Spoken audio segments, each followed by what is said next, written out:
And that is what I fear. Because we know for a fact that the schools have been using their platform to push a godless agenda, to push the lie that the United States and all wealthy white people are the enemy, that capitalism is evil and free market is evil, that we as the United States have wreaked havoc across the world and we need to pay the price for it. That, that if your parents believe in God and the Bible, you guys are foolish because that's all just a bunch of stories.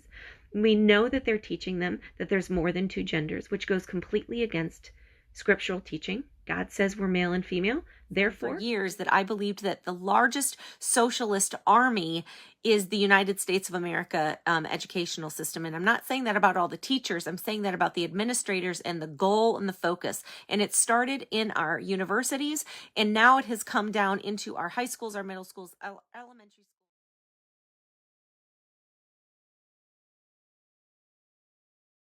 Because this has all been happening through the school system. And if you go back to the Port Huron papers from the 1940s and 1950s, the goal was to make the United States a communist country. And one of the biggest steps in doing that was taking over the educational system, because all dictatorships, all communist countries, all Marxist countries understand that children believe the adults who are spend the majority of time with them.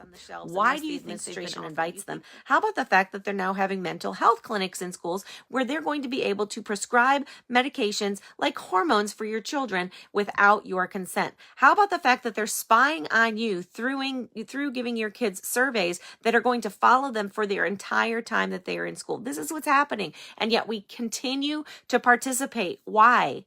Why? They have not respected one thing that we've asked them to do in the last 2 years. Not one. Not one. Do you remember how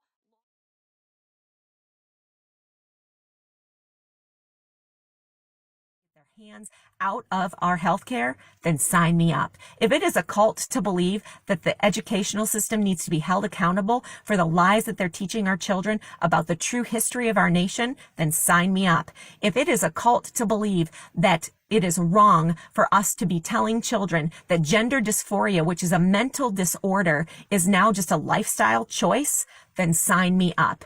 If it is a cult to believe that every person in this country whose parents can't or won't take them out of the public school system, and those are the people who are going to be the future progressives, the future radicals of fighting against us being a constitutional republic.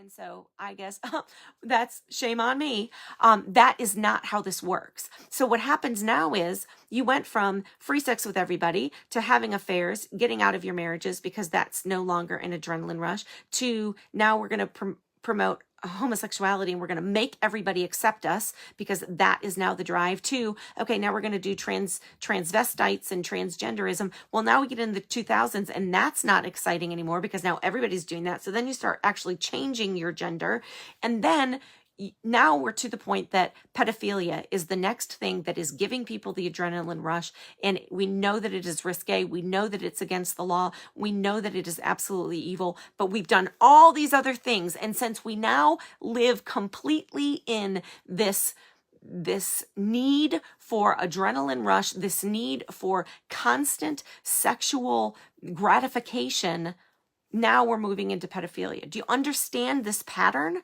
This pattern that it is only a matter of time until people start saying, I mean, how can you put an age on love? Well, I'm sorry, if you were a victim of sexual abuse, then the last thing you should be doing is dragging other people into your nightmare. This is the same thing as the entire LGBT QRXYZ movement. The last thing that brings healing to somebody who is struggling with a sexual, perversion, or with the gender that they were created, is that it doesn't help to have more people suffering from it. It just doesn't. And I've used this example before.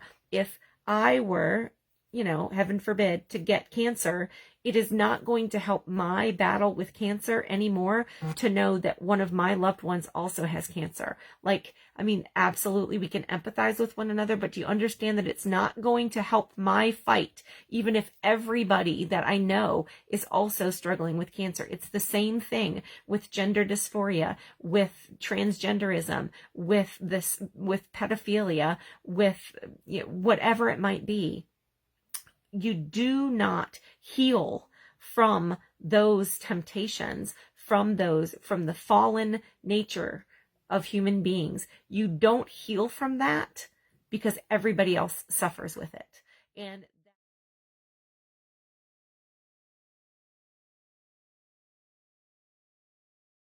blah, blah, blah. The Democratic platform is of the devil. Every part of it is of the devil. And we have got to fight against that. And that is why I'm fighting on the... They're going to tell us we can't work, you can't go to school, you can't go to the store, you can't go to a sporting event, you can't go anywhere if you don't have this tracing. And essentially they're going to put under our skin our vaccine record.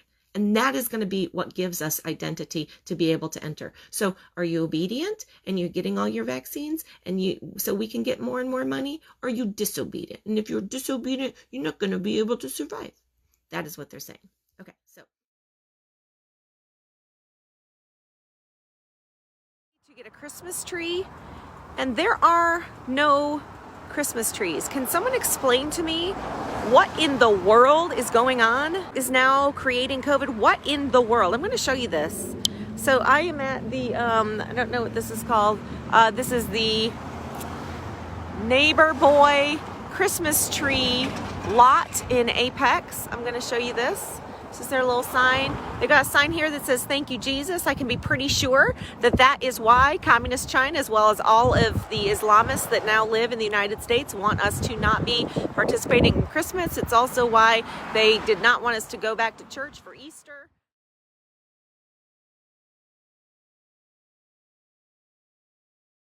Thanks for coming, Erin. And she was talking about the black boxes that everybody was putting up on Instagram a couple of days ago in order to show solidarity or whatever for Black Lives Matter or whatever that was. But then she brought up the fact that what is in the center of Mecca. Okay, Mecca is the place in the Middle East that every Muslim is supposed to travel to once in their life. It's like the most holy place for the Muslim faith. And in the center of that area, you know what it is? There is a large black rectangular box. Guys, I have said this to my family, and I have said this, I think, to several people, but we really need to, as the people of God, open up our eyes to what this real spiritual battle is. It's absolutely Satan, but he's coming in a lot of different forms. And one of the biggest forms that are happening right now is the Muslim